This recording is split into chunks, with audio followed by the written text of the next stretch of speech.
One of the conditions that I commonly see in my clinic at Harley Street, at Harley Therapy Limited, is called post-traumatic stress disorder.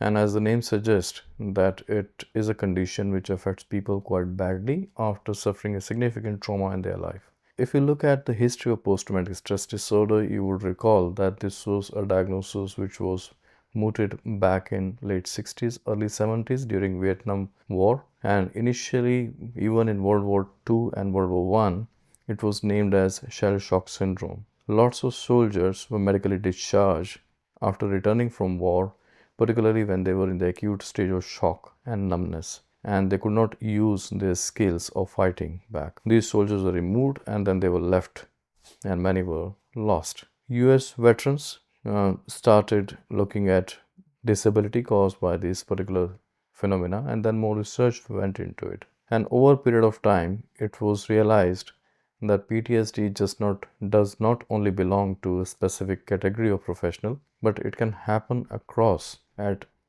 any point of time in a person's life. It can happen as a result of sudden threat to one's integrity or life. For example, if somebody is raped or somebody is assaulted or somebody is mugged, even sometimes witnessing trauma happening to your near and dear ones. For example, if somebody loses their partner as a result of an acute heart attack and while being given CPR, it's quite highly likely that the closest person to that deceased person, may suffer with PTSD symptoms. PTSD symptoms commonly remain in the domain of reliving the trauma, which normally is in the form of nightmares, dreams, flashbacks. Dreams and nightmares tend to happen in nighttime during sleep, and they disturb the sleep pattern. They wake up the person wakes up feeling quite frightened, quite scared, sometimes with palpitations, sweating, shortness of breath, and even not knowing where they were. They are quite confused at that time. Flashbacks tend to happen during the daytime. Flashbacks are more like as if a movie is being run in front of their eyes. And mostly these dreams, nightmares, and flashbacks are about the trauma that they have suffered. Along with that, of course, as mentioned before, that there is a component of autonomic hyperarousal, which means that your autonomic nervous system is hyperaroused, which leads to symptoms such as palpitations, shortness of breath, chest pain, or heaviness in chest. Sometimes people may pass urine unknowingly, which is called incontinence. There is widening of their pupils or dilatation of the pupils. And sometimes people feel that their skin hair are aroused, piloerection. They may have increased sweating, and of course, they go into a mode of fight or flight. They feel quite cornered at that time. It is quite a scary situation to be in. And at that time, the person just wants to be contained, or they want to be helped. They want to be consoled. They want to be assured that what they're experiencing while being is genuine for them, but the actual trauma had happened long back. What they're experiencing is possibly because of reliving of that trauma. As a result, many people, they avoid talking about trauma, and that becomes quite difficult. They avoid any reminders of the trauma. They may even avoid going to visit the places where the trauma happened in the first instance, or they may even avoid anything associated that reminds them with trauma. We have had people who have even stopped watching television because they have fled from the war-torn areas, and there are lots of discussions about wars, even the current war which is going on in the Europe. So we can imagine that how even a small reminder can trigger their past memories about their own trauma. Consequently, then of course these people are likely that they will start experiencing that their emotions are not their own, or they feel quite numb in their emotions. They find it difficult to trust people at times. Nowadays, we also look at complex PTSD. So while the PTSD involved that one has to be exposed to the trauma, which is significant threat to their life or integrity, or the threat of life or their integrity of significant others, the complex PTSD is a new condition which is being seen more commonly in young people, particularly those who are coming from difficult upbringings, people who have been exposed to various different forms of trauma, such as psychological or physical abuse, partners of domestic violence in domestic abuse situations, people who have been held hostages or have been forced to work as sex workers, or other situations such as long-term exposure to bullying or kidnappings or hostages. So there are various conditions, various situations where this complex PTSD can happen. Complex PTSD is similar to PTSD in their symptoms, but they also have additional symptoms that they struggle in managing their emotions. So they have emotional upheavals. Their emotions can range from rage, anger, or intense depression, severe depression, anxiety. They start doubting themselves, the sense of worthlessness. They also feel that they cannot be understood properly. They find it difficult to relate to people. They find it difficult to trust people because they are scared that they might be tortured again or they may be traumatized again. Even when they are in relationship, sometimes they find it difficult to deal with that relationship. They have very high sensitivity to rejection as well. So if their partner behaves in any manner which indicates that they may be abandoned, then it creates a sense of re-traumatization again. And hence, we have to be very, very careful and aware of these conditions and seek help, particularly if people are experiencing these symptoms, whether it's for yourself or anybody that you know has suffered a significant trauma in their life at some point or over a period of time.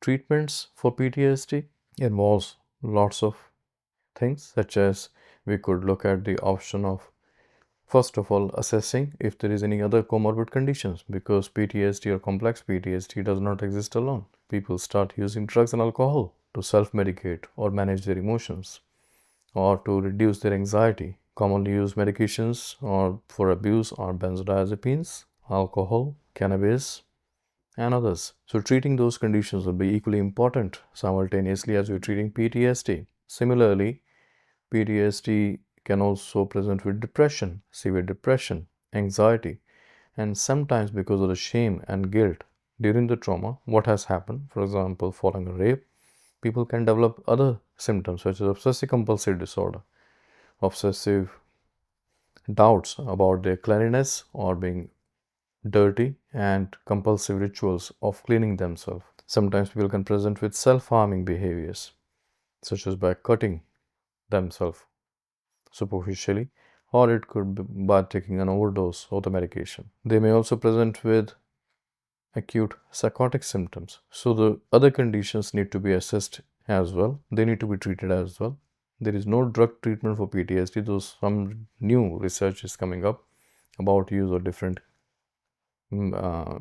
drugs which are medications which are being trialed at the moment in research, but they have not been yet advertised or not been promoted by NICE guidelines. The mainstay of treatment for PTSD is more psychological, understanding the trauma and also building a deeper therapeutic relationship so that they can trust the therapist. They could very well start with simple CBT or trauma focused CBT, which addresses their issues or gradually addresses the cognitive processing that a person adapts during traumatic events. Because when the trauma is happening, what happens to the mind is that the mind goes numb. You imagine yourself that you're on a dark street at night time and somebody comes up to you with a knife or a dagger and demands you to hand over everything that you got. It's highly likely, I'm not saying that it's going to happen, but it is highly likely that you will feel quite scared at that time. You may comply with their instructions, and their instructions may go beyond handing over everything. It could involve anything. After they leave, you still feel as if you're shaking because of the acute intense fear. Now, when you come back home, you're still feeling quite jittery. Actually, when you start talking to somebody, then you realize that what has happened. Now, when you start, even if you want to report to the police, sometimes you will feel that your memory is not giving you the support. You're feeling that as if your memory is not correct. This is what happens when somebody is facing acute trauma, their mind goes numb. So the events which are being registered in the brain, they are not being processed properly. So they're just being stored as a matter of fact, but not with the emotional attachments. When you start recalling them, unfortunately, they come back with the emotional attachments. Now, the emotions strongly attached to those memories. Now, those cause the reactions that I spoke earlier. For example, experiencing, reliving the trauma along with autonomic hyperarousal. Now, as a result, the person always goes into what we call as dissociation, that whenever they are re-experiencing trauma, they're going into a dissociative space. This is a mind's own mechanism to prevent further injury. Now, as a result, what happens is that because of dissociation, the memory which is being recalled is not being processed again. So there is a specific treatment for such complex traumatic memories is through what we call as EMDR, which is eye movement desensitization reprocessing. You're initially taught some grounding techniques such as tapping in your chin, or it could be tapping on your arm of the chair while talking about your traumatic memories. So the idea is that while you're recalling the memory, you're revisiting the past, but at the same time, you're remaining grounded to the present. You're holding on to present. You know that you're in today's date, in today's place, but you're recalling the past memory. This helps holding the two worlds together, the past and the present together. Now, over a period of time, you're taught further skills whereby you are able to remove the emotions from the traumatic memories, and then gradually refile those memories as a matter of fact without emotions attached. Why we do that? The simple reason is that if I were to ask you what you had for the breakfast 2 weeks back, highly likely you may not recall it unless you've been having the same breakfast every day. The reason being because there are not any emotions that are attached with our routine activities.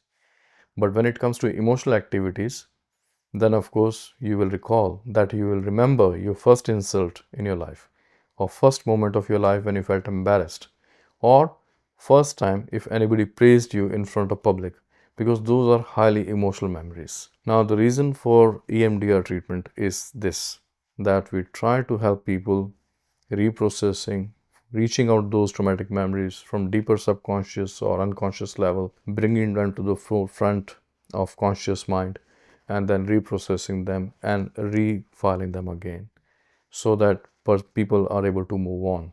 They are not just feeling stuck with those traumatic memories. There are a few other types of treatments which are now being researched for the treatment of PTSD. As you would come to the clinic, you will find out more about them. We'll discuss about these conditions as well. I would say that people with PTSD and complex PTSD, they stand good chance if they reach out seeking help, assessment, treatment of the conditions, other conditions as well, as early as possible.